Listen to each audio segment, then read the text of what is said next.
Nexia motor terilish jarayonida sizga yaxshi ma'lumot aytib o'taman, faqat videoni oxirigacha ko'rib turasiz. Ko'pchilik aloqaga chiqishadi, motor qildirdim, lekin motorimda yana moy rasxod qilyapti deyshadi. Bunda moy rasxod qilish uchun eng asosiy sabab toker, ya'ni shlipovka hisoblanadi. Ustuni yoki mijozni o'zini aybi bilan shlipovkaga borganda gilzani, xanirovka archalarini yo'qotib, menga silliq qilib ber gilzani deyshadi. Bunaqa holatlarda qo'shin bilan chiqqan moyi gilza art olmasdan yuqoriga chiqib moy rasxod qilishga sabab bo'lib qoladi. Siz nima qilishingiz kerak? Zavod reglamentiga asosan gilzani, xanirovka archalarini chiqartirib qoldirasiz. Shu asnoda ko'lsa yana orqaga moyi qaytarib olib tushib ketadi. Siz gilzani yaxshi shlipovka qildirasiz va O'zbekiston sharoitiga moslangan AMP ko'lsalardan yaxshi zapchastdan foydalanib motor teradigan bo'lsangiz, albatta motoringiz yaxshi xizmat qiladi.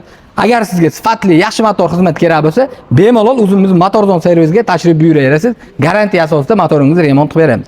Videoga like bosib, motorda muammo bo'lgan yaqinlarga yuborib qo'yasiz. Albatta bizni kanalimizga obuna bo'lishni unutmang. Yaxshi ma'lumotlarni berib boramiz.